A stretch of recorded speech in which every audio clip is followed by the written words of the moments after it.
मधुबन के बाबा, मधुबन के बाबा मुरली वाले, आपका क्या कहना, आपका क्या कहना। ओम शांति। आज 1 मई 2025 के साकार मधुर महावाक्य हैं। आज मीठे मीठे बाप दादा बोले, मीठे बच्चे, तुम बेहद के बाप से बेहद का वर्षा लेने आए हो। यहाँ हद की कोई बात नहीं। तुम बड़े उमंग से बाप को याद करो तो पुरानी दुनिया भूल जाएगी। बाबा ने कहा, मीठे बच्चे, तुम बेहद के बाप से बेहद का वर्षा लेने आए हो। यहाँ हद की कोई बात नहीं। तुम बड़े उमंग से बाप को याद करो तो पुरानी दुनिया भूल जाएगी। बाबा ने आज प्रश्न पूछा कि कौन सी एक बात तुम्हें बार बार अपने से घूटकर पक्की करनी चाहिए। तो उत्तर में बाबा ने समझाया कि हम आत्मा हैं, हम परमात्मा बाप से वर्षा ले रहे हैं। आत्माएं हैं बच्चे, परमात्मा है बाप, और अभी बच्चे और बाप का मेला लगा हुआ है। यह बात बार बार घोट घोट कर पक्की करो। जितना आत्म अभिमानी बनते जाएंगे, देह अभिमान मिट जाएगा।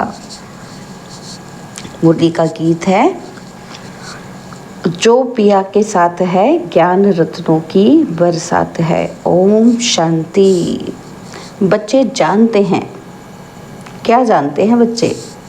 कि हम बाबा के साथ बैठे हुए हैं। ये है बड़े से बड़ा बाबा, सबका बाबा है।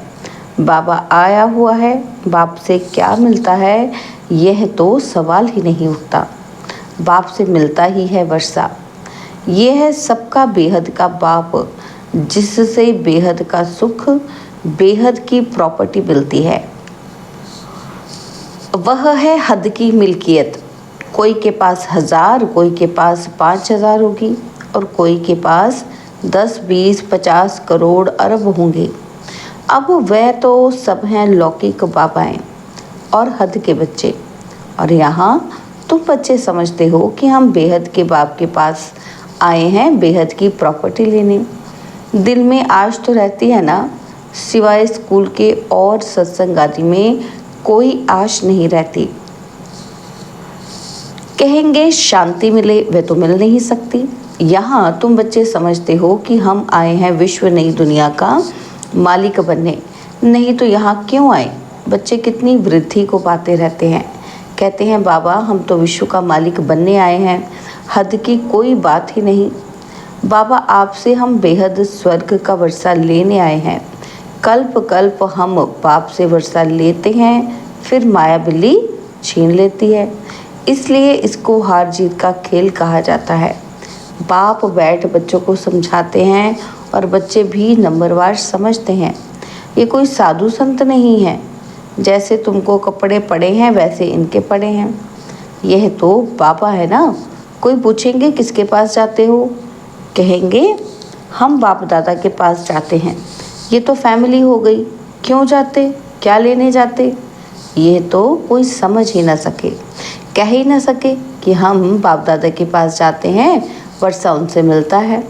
दादा की प्रॉपर्टी के सब हकदार हैं। शिव बाबा के अविनाशी बच्चे मना आत्माएं तो हो ही, और फिर प्रजापिता ब्रह्मा के बनने से उनके पौत्र पौत्रियां हो। अभी तुम जानते हो कि हम आत्मा हैं। यह तो बहुत पक्का घोटना चाहिए। हम आत्माएं परमात्मा बाप से वर्षा लेते हैं। हम आत्माएं बाप से जाकर मिले हैं। आगे तो शरीर का भान था कि फलाने फलाने नाम वाले ही प्रॉपर्टी लेते हैं। अभी तो है आत्माएं। तो बाबा कहते हैं, अभी तो क्या हो तुम? आत्माएं हो, परमात्मा से वर्षा लेते हो। आत्माएं हैं बच्चे, परमात्मा है बाप। बच्चे और बाप का बहुत समय के बाद मेला लगता है, एक ही बारी। और भक्ति मार्ग में फिर अनेक आर्टिफिशियल मेले लगते रहते हैं। ये है सबसे वंडरफुल मेला। आत्माएं परमात्मा अलग रहे बहुकाल। कौन कौन अलग रहा? तुम आत्माएं। ये भी तुम समझते हो कि हम आत्माएं अपने स्वीट साइलेंस होम में रहने वाली हैं, और अभी यहाँ पाठ बजाते बजाते थक गए हैं। तो सन्यासी गुरु आदि के पास जाकर शांति मांगते हैं। समझते हैं वह घर बार छोड़ जंगल में जाते हैं, उनसे शांति मिलेगी, परंतु ऐसे है नहीं। अभी तो सभी शहर में आ गए हैं, जंगल में गुफाएं खाली पड़ी हैं, गुरु बनकर बैठे हैं। नहीं तो उनको निवृत्ति मार्ग का ज्ञान दे पवित्रता सिखलानी है। आजकल तो देखो शादियां कराते रहते हैं। तुम बच्चे तो अपने योग बल से अपनी कर्मेंद्रियों को वश में करते हो। कर्मेंद्रियां योग बल से शीतल हो जाएंगी। कर्मेंद्रियों में चंचलता होती है ना, अब कर्मेंद्रियों पर जीत पानी है। जो कोई चंचलता ना चले, सिवाय योग बल से कर्मेंद्रियों का वश होना इम्पॉसिबल है। बाप कहते हैं कर्मेंद्रियों की चंचलता योग बल से ही टूटेगी। योग बल की ताकत तो है ना, इसमें बड़ी मेहनत लगती है। आगे चलकर कर्मेंद्रियों की चंचलता नहीं रहेगी। सत्युग में तो कोई गंदी बीमारी नहीं होती। यहाँ तुम कर्मेंद्रियों को वश कर जाते हो तो कोई भी गंदी बात वहाँ होती नहीं। नाम ही है स्वर्ग। उनको भूल जाने के कारण लाखों वर्ष कह देते हैं। अभी तक भी मंदिर बनाते रहते हैं। अगर लाखों वर्ष हुए हो तो फिर बात ही नहीं याद हो, और फिर मंदिर आदि क्यों बनाते? तो वहाँ कर्मेंद्रियाँ शीतल रहती हैं, कोई चंचलता नहीं रहती। शिव बाबा को तो कर्मेंद्रियाँ है नहीं, बाकी आत्मा में ज्ञान तो सारा है ना, वही शांति का सागर, सुख का सागर है। वो लोग कहते कर्मेंद्रियाँ वश नहीं हो सकती। बाप कहते हैं योग बल से तुम कर्मेंद्रियों को वश करो। बाप की याद में रहो, कोई भी बेकायदे काम कर्मेंद्रियों से नहीं करना है। ऐसे लवली बाप को याद करते करते प्रेम में आंसू आने चाहिए। आत्मा परमात्मा में लीन होती ही नहीं। बाप एक ही बार मिलते हैं। जब शरीर का लोन लेते हैं तो ऐसे बाप के साथ कितना प्यार से चलना चाहिए।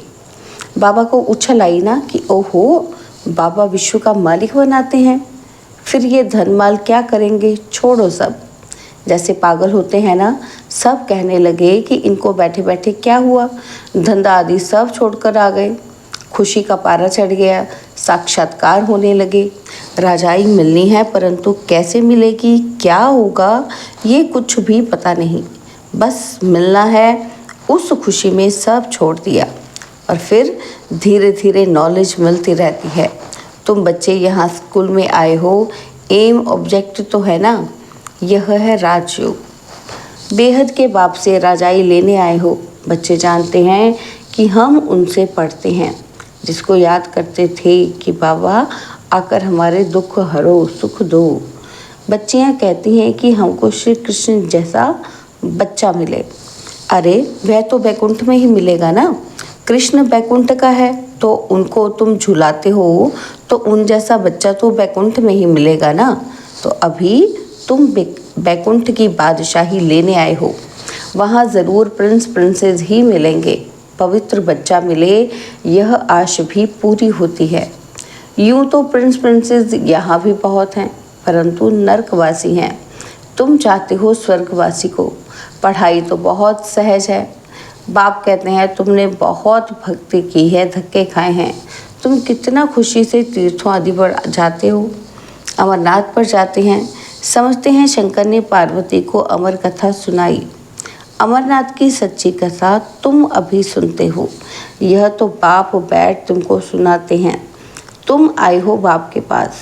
जानते हो ये भाग्यशाली रथ है, इसने ये लोन पर लिया है। हम शिव बाबा के पास जाते हैं, उनकी ही श्रीमत पर चलेंगे। कुछ भी पूछना हो तो बाबा से पूछ सकते हो। कहते हैं बाबा हम बोल नहीं सकते। ये तो तुम पुरुषार्थ करो, इसमें बाबा क्या कर सकते हैं। बाप तुम बच्चों को श्रेष्ठ बनने का सहज रास्ता बताते हैं। एक तो कर्मेंद्रियों को वश करो और दूसरा दैवी गुण धारण करो। कोई गुस्सा आदि करे तो सुनो नहीं, एक कान से सुन, दूसरे से निकाल दो। जो इविल बात पसंद ना आए उसे सुनो ही नहीं। देखो पति क्रोध करता है, मारता है तो क्या करना चाहिए। जब देखो पति गुस्सा करता है तो उन पर फूल बरसाओ, हंसते रहो। युक्तियाँ तो बहुत हैं, कामेशु क्रोधेशु होते हैं ना। अबलाएं पुकारती हैं, एक द्रौपदी नहीं, सब हैं। अब बाप कहते हैं नगन होने, अब बाप आए हैं नगन होने से बचाने। बाप कहते हैं इस मृत्युलोक में ये तुम्हारा अंतिम जन्म है। हम तुम बच्चों को शांति धाम में ले जाने आया हूँ। वहाँ पतित आत्मा तो जा न सके, इसलिए मैं आकर सबको पावन बनाता हूँ। जिसको जो पाठ मिला हुआ है वह पूरा कर, अब सबको वापस जाना है। सारे झाड़ का राज बुद्धि में है, बाकी झाड़ के पत्ते थोड़ी कोई गिनती कर सकते हैं। तो बाप भी मूल बात समझाते हैं, बीज और झाड़।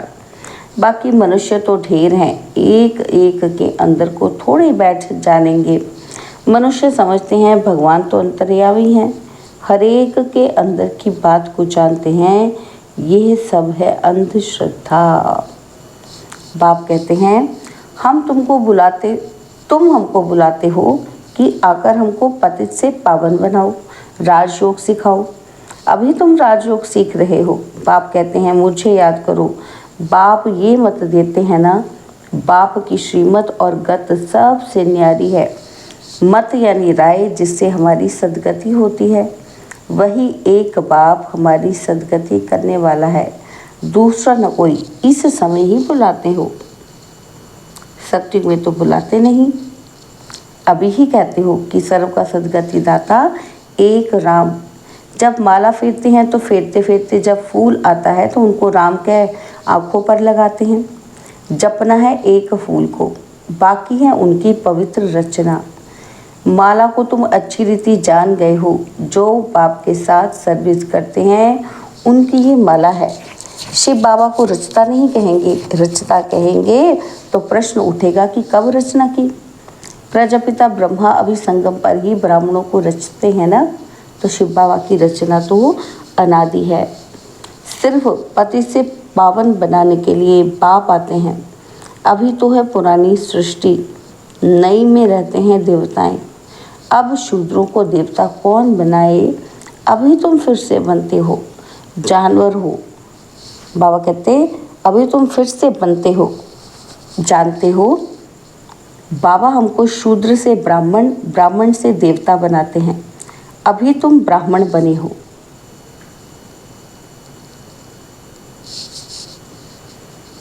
देवता बनने के लिए मनुष्य सृष्टि रचने वाला हो गया ब्रह्मा, जो मनुष्य सृष्टि का हेड है। बाकी आत्माओं का अविनाशी बाप तो शिव है ही। ये सब नई बातें तुम सुनते हो। जो बुद्धिमान है वह अच्छी रीति धारण करते हैं। आहिस्ते आहिस्ते तुम्हारी भी वृद्धि होती जाएगी। अभी तुम बच्चों को स्मृति आई है कि हम असल देवता थे, फिर 84 जन्म कैसे लेते हैं, सब राज तुम जानते हो। 84 बातों में जाने की दरकार ही नहीं है।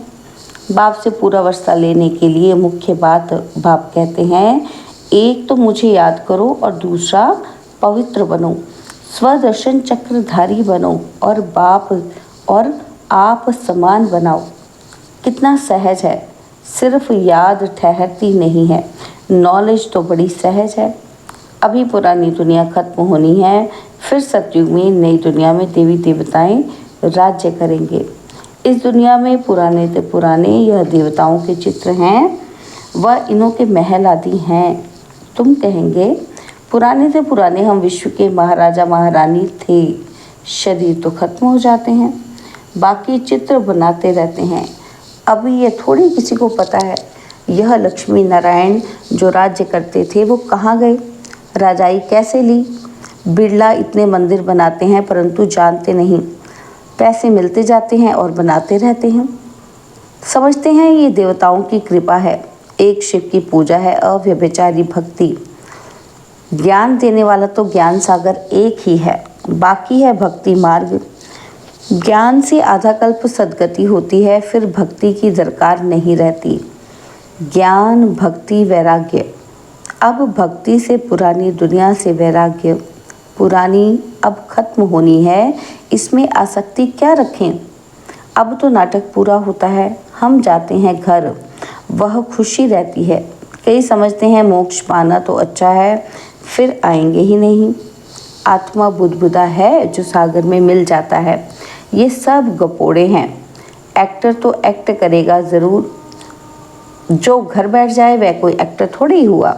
मोक्ष होता नहीं, यह ड्रामा अनादि बना हुआ है। यहाँ तुमको कितनी नॉलेज मिलती है। मनुष्य की बुद्धि में तो कुछ भी नहीं है। तुम्हारा पाठ ही है बाप से ज्ञान लेने का, वर्षा पाने का। तुम ड्रामा में बंधायमान हो, पुरुषार्थ ज़रूर करेंगे। ऐसे नहीं कि ड्रामा में होगा तो मिलेगा, फिर तो बैठ जाओ। लेकिन कर्म बिगर कोई रह नहीं सकता है, कर्म संन्यास हो ही नहीं सकता। अच्छा, मीठे मीठे सिकिलदे बच्चों प्रति माता पिता बाप दादा का याद प्यार और गुड मॉर्निंग। रूहानी बाप की रूहानी बच्चों को नमस्ते। हम रूहानी बच्चों की रूहानी बाप दादाजी को दिलवा जान सिकवा प्रेम से नमस्ते। ओम शांति। प्यारे बाबा, मीठे बाबा, मेरे बाबा, शुक्रिया बाबा, शुक्रिया बाबा, शुक्रिया। धारणा के लिए मुख्य सार है। पहला पॉइंट है, योग बल की ताकत से अपनी कर्मेंद्रियों को शीतल बनाना है, वश में रखना है। इविल बातें ना तो सुननी है ना सुनानी है। जो बात पसंद नहीं आती उसे एक कान से सुन दूसरे से निकाल देना है। और सेकंड पॉइंट है, बाप से पूरा वर्षा लेने के लिए सुदर्शन चक्रधारी बनना है। पवित्र बन आप समान बनाने की सेवा करनी है। बाबा ने आज वरदान दिया कि मुरली के साज द्वारा माया को सरेंडर कराने वाले मुरलीधर भव। मुरली के साज द्वारा माया को सरेंडर कराने वाले मुरलीधर भव। मुरलियाँ तो बहुत सुनी हैं, अब ऐसे मुरलीधर बनो जो माया मुरली के आगे न्यौछावर हो जाए। मुरली के राज का साज अगर सदैव बजाते रहो तो माया सदा के लिए सरेंडर हो जाएगी। माया का मुख्य स्वरूप कारण के रूप में आता है। जब मुरली द्वारा कारण का निवारण मिल जाएगा तो माया सदा के लिए समाप्त हो जाएगी। कारण खत्म अर्थात माया खत्म। स्लोगन, अनुभवी स्वरूप बनो तो चेहरे से खुशनसीबी की झलक दिखाई देगी। अनुभवी स्वरूप बनो तो चेहरे से खुशनसीबी की झलक दिखाई देगी। अव्यक्त इशारे हैं, रूहानी रॉयल्टी और प्योरिटी की पर्सनैलिटी धारण करो। संगम युगी ब्राह्मण जीवन की विशेषता पवित्रता है। प्रवृत्ति में रहते अपवित्रता से निवृत्त रहना, स्वप्न मात्र भी अपवित्रता के संकल्प से मुक्त रहना, यही विश्व को चैलेंज करने का साधन है। यही आप ब्राह्मणों की रूहानी रॉयल्टी और पर्सनैलिटी है। ओम शांति।